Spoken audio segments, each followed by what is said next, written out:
Good morning friends, स्वागत है आपका हमारे यूट्यूब चैनल के ऊपर। देखिए दोस्तों, बात करने वाले हैं 11 और 12 मार्च 2019 से रिलेटेड जो मोस्ट इंपॉर्टेंट करंट अफेयर्स बने हैं उन सभी को अपने क्विज के माध्यम से सोल्व करेंगे और डायग्राम के माध्यम से सोल्व करेंगे, ताकि आने वाले समय में आपको वो क्वेश्चन है वो आसानी से याद रहेंगे। या सारे क्वेश्चन आपके एग्जाम के पॉइंट ऑफ व्यू से इंपॉर्टेंट है, इसलिए वीडियो को अपने दोस्तों के साथ में शेयर करना और लास्ट तक जरूर देखना। देखिए, आज का जो सेशन है उसको अपन शुरू करते हैं। आज का पहला क्वेश्चन है, भारत की 17वीं लोकसभा के लिए चुनाव के लिए कितने चरणों में संपन्न किए जाएंगे? तो देखिए, 7 चरणों में ये चुनाव है वो होंगे।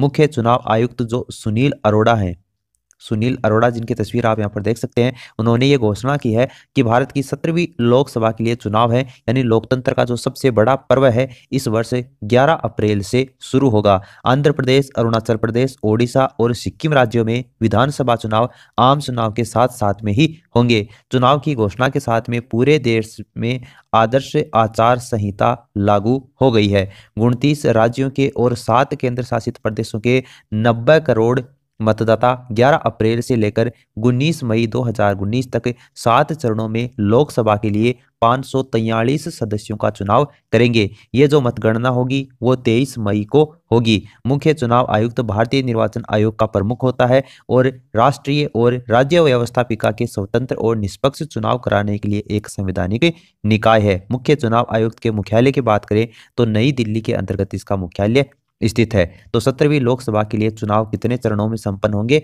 7 चरणों के अंतर्गत संपन्न होंगे।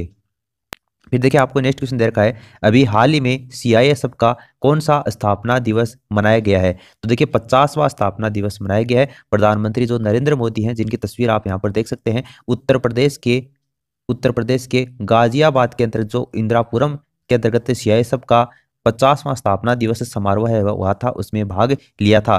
प्रधानमंत्री ने सीआईएसएफ कर्मियों की परेड की समीक्षा की है और विशिष्ट और सराहनीय सेवाओं के लिए सेवा पदक भी प्रदान किए हैं। उन्होंने शहीद स्मारक पर पुष्प अर्पित किए और आगंतुक पुस्तिका के ऊपर हस्ताक्षर भी किए हैं। सीआईएसएफ पूरे भारत देश में 300 औद्योगिक इकाइयां, सरकारी अवसंरचना परियोजनाओं, केंद्रों और प्रतिष्ठानों को सुरक्षा प्रदान करता है। दरअसल सीआईएसएफ जो केंद्रीय औद्योगिक सुरक्षा बल है, इसकी स्थापना की बात करें तो 10 मार्च 1969 के अंतर्गत इसकी स्थापना की गई थी। 2800 कर्मियों के साथ में भारतीय संसद अधिनियम के तहत इसकी स्थापना की गई थी और 15 जून 1983 को पारित एक अन्य संसद अधिनियम के द्वारा सीआईएसएफ को बाद में भारत गणराज्य का एक सशस्त्र बल बनाया गया। यह जो प्रत्यक्ष रूप से केंद्रीय गृह मंत्रालय के अधीन है और इसके मुख्यालय की बात करें सीआईएसएफ का, तो नई दिल्ली के अंतर्गत इसका मुख्यालय स्थित है। तो 50वां स्थापना दिवस है वो अभी हाल ही में मनाया है। नेक्स्ट क्वेश्चन आपको दे रखा है, ब्लू लाइन दिल्ली मेट्रो के Noida city centre Noida electronic city section को किसने हरी झंडी दिखाई है? तो देखिए, प्रधानमंत्री नरेंद्र मोदी ने दिखाई है। तस्वीर आप यहां पर देख सकते हैं। प्रधानमंत्री नरेंद्र मोदी ने ब्लू लाइन दिल्ली मेट्रो के Noida city centre Noida electronic city 6.6 kilometre को हरी झंडी दिखाई है। नोएडा सिटी सेंटर और नोएडा इलेक्ट्रॉनिक सिटी के 6 स्टेशन के अंतर्गत इसमें कवर करेंगे। प्रधानमंत्री ने खुर्जा जो कि बुलंदशहर में है, उसमें 1320 मेगावाट के सुपर थर्मल पावर प्रोजेक्ट और बिहार का जो बक्सर है उसमें भी 1320 मेगावाट का जो थर्मल पावर प्लांट है उसकी आधारशिला भी रखने का कार्य प्रधानमंत्री नरेंद्र मोदी ने किया है।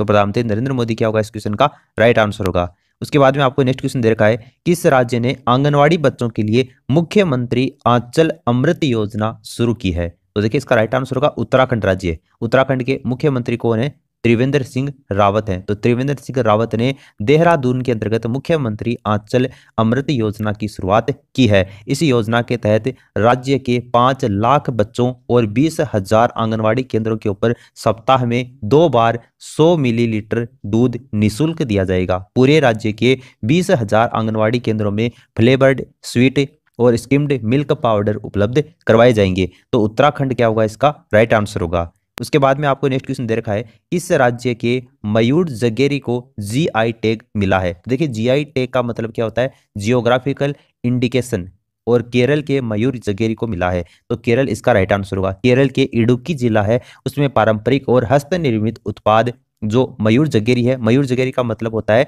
मयूर कस्बे का गुड़, उसको केंद्र सरकार के द्वारा जियोग्राफिकल इंडेक्सन टैग प्रदान किया गया।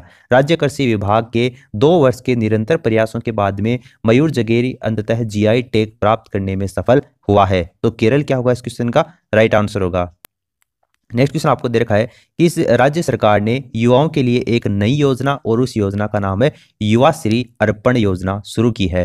तो इसका राइट आंसर होगा पश्चिमी बंगाल। पश्चिमी बंगाल की मुख्यमंत्री का नाम क्या है? ममता बनर्जी है और इनकी तस्वीर आप यहाँ पर देख सकते हैं। राज्य के 214 पोलोटेक्निक और औद्योगिक प्रशिक्षण संस्थान यानी कि जो ITI है उसके स्नातक और जो छोटे व्यवसाय शुरू करने के लिए 1 लाख रुपए देने की घोषणा ममता बनर्जी सरकार के द्वारा की गई है। मुख्यमंत्री ने हावड़ा जिलों में युवा श्री अर्पण योजना की शुरुआत की है। तो पश्चिमी बंगाल क्या होगा इस क्वेश्चन का राइट आंसर होगा।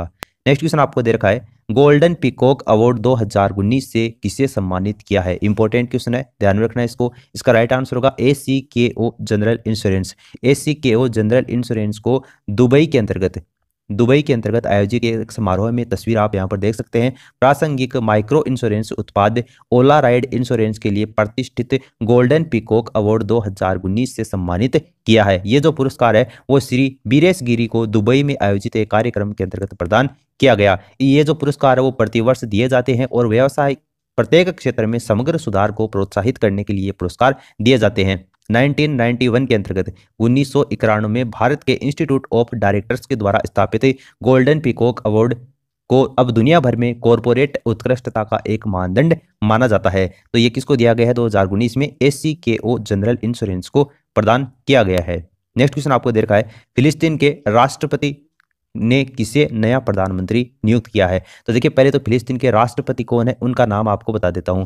तो महमूद अब्बास तो फिलिस्तीन के राष्ट्रपति हैं और प्रधानमंत्री के पद के ऊपर किनको नियुक्त किया है? मोहम्मद सताइह को नियुक्त किया है और ये 60 साल के हैं। फिलिस्तीन के नए प्रधानमंत्री के रूप में इनको चुना गया है। तस्वीर आप यहाँ पर देख सकते हैं। इससे पहले जनवरी में जो अब्बास हैं उन्होंने निवर्तमान प्रधानमंत्री जो रामी हमादल्ला है उसका इस्तीफा स्वीकार किया था। इससे पहले श्री सताइह ने फिलिस्तीन economic council for development and reconstruction के रूप में सेवा करने के अलावा आवास और निर्माण मंत्री के रूप में भी कार्य किया है। तो इसमें मोहम्मद सताइह क्या होगा इस क्वेश्चन का राइट आंसर होगा, जो कि फिलिस्तीन के नए प्रधानमंत्री के रूप में इनको नियुक्त किया गया है।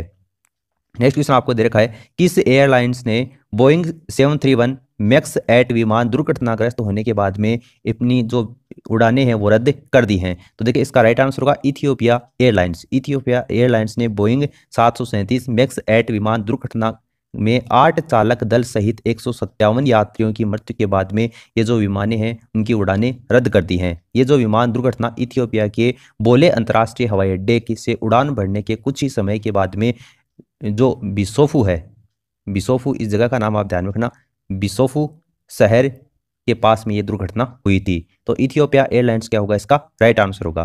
नेक्स्ट क्वेश्चन आपको दे रखा है NCRB ने कौन सा स्थापना दिवस मनाया है? तो देखिए NCRB का मतलब क्या होता है? राष्ट्रीय अपराध रिकॉर्ड ब्यूरो।